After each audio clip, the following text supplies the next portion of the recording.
Hey everyone, welcome back. Before we get into the video, I need to warn you that some stories might have sexual content. Watch only if you dare.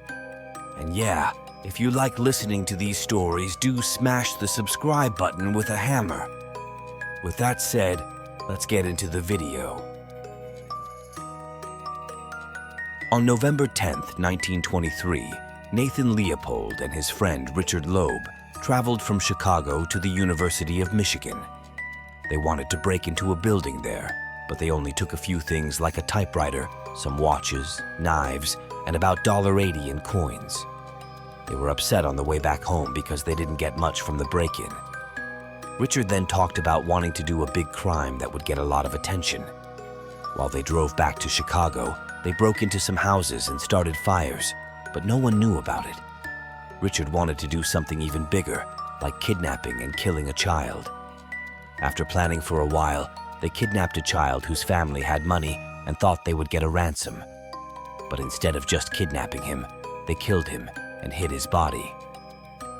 When they got back to the city, Nathan sent a ransom letter, but their plan failed. The next day, someone found the boy's body, and the police found evidence that led them to Nathan and Richard. 10 days after they killed the boy, Nathan and Richard confessed to the police. Nathan said they killed the boy just for fun.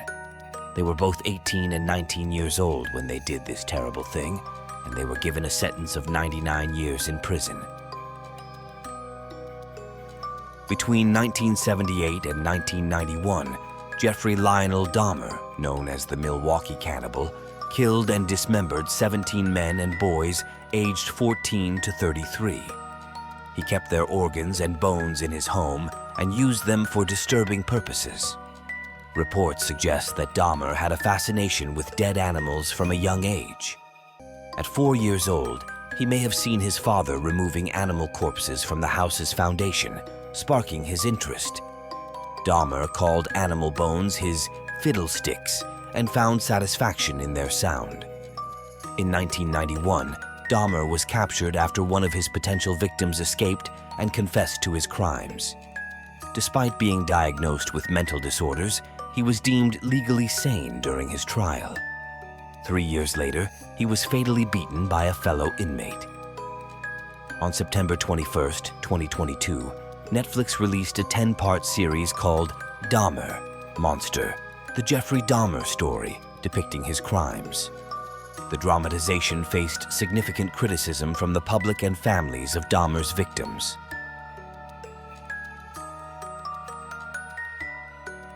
When you think of haunted dolls, the eerie Victorian-style porcelain doll, reminiscent of Annabelle, might come to mind. However, it's rare to find one of these dolls in someone's home, unless that someone happens to own Warren's Occult Museum in Monroe Con. Yet, it's not just those dolls that seem to get possessed. Take, for instance, the Disney Frozen Elsa doll, given as a Christmas gift in the Houston region back in 2013. It initially behaved as expected, reciting lines from the movie and singing "Let It Go" when prompted. But in 2015, it started doing something strange, switching between English and Spanish without any rhyme or reason. The woman who bought the doll noticed that even when turned off, it would still speak and sing on its own.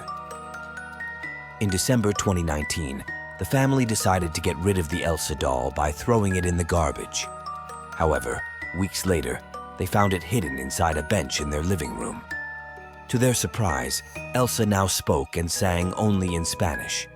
So they tried to get rid of it again by double bagging it and tossing it in the garbage can. But the doll wasn't done with them. After the family left for a trip, they returned to find the haunted doll waiting for them in their backyard. Determined to be rid of it, they sent Elsa through the mail to a friend in Minnesota, who attached it to the front bumper of his truck. As of October 2020, according to the woman's latest update, the doll hasn't returned to Houston. Yet. In the early 1980s, Dorothy Jane Scott, a single mother with a young child, began receiving disturbing phone calls at her workplace. Initially, she brushed them off, but the calls took a sinister turn when the caller started making threats and leaving ominous messages. One chilling incident involved finding a wilted rose on her car windshield after being instructed to look outside by the caller. Despite the caller's voice sounding familiar, Dorothy couldn't identify the person behind the threats. Then, during a staff meeting, she noticed a co-worker who seemed unwell. Concerned, Dorothy accompanied him and another co-worker to a nearby hospital. While her co-workers waited for the prescription, Dorothy went out to the parking lot and vanished without a trace. When her co-workers went to meet her, they found her car speeding away, raising suspicions that something had gone wrong. Neither Dorothy nor her car were ever seen again.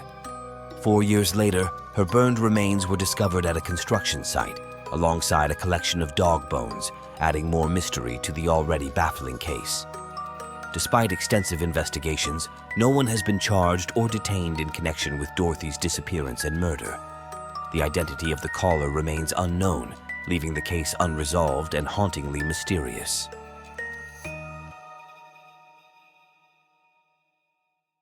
In 1946, in Texarkana, 4 horrifying crimes occurred in less than 3 months.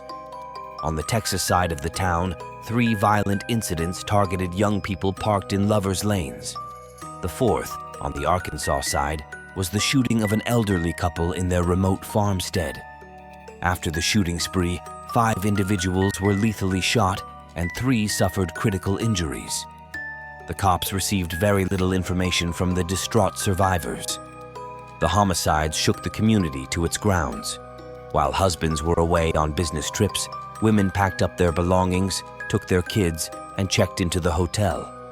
Others devised security systems in the style of Rube Goldberg by connecting pots and pans to wire laid throughout their property.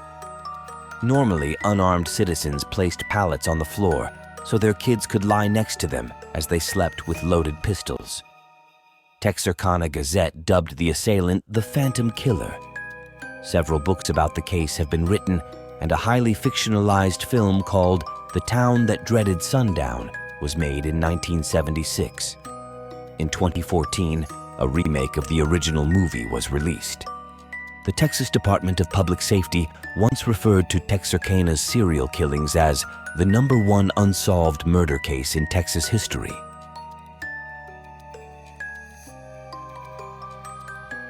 John Wayne Gacy was well known for dressing up as a clown at children's parties, but his clown masks covered a demonic visage. Between 1972 and 1978, he murdered and tortured 33 young men and boys in Cook County, Illinois. Gacy would usually entice a victim to his house and deceive him into donning handcuffs on the pretense of showing him a magic trick. Then, after torturing and raping his victim, he would asphyxiate or fatally strangle him with a garrote. In Gacy's childhood, he was often named Sissy and Mama's Boy, who would probably grow up gay since his mother always sought to protect him from his father's abuse. Although Gacy believed he was never good enough in his father's eyes, he continued to adore him nonetheless. In 1949, the father of Gacy received word that he and another boy had been observed inappropriately touching a young girl. His father punished him by giving him a razor strop. The same year, Gacy would occasionally be used sexually in a vehicle by a family friend. The first homicide committed by Gacy was on January 3, 1972, at the age of 29. All of Gacy's slayings were carried out within his ranch-style home close to Norridge, a Chicago suburb. Most of Gacy's victims were buried in the basement of his house. The remains of his final 4 victims were dumped in Wisconsin's Des Plaines River. In 1994, the killer clown was apprehended and executed by lethal injection.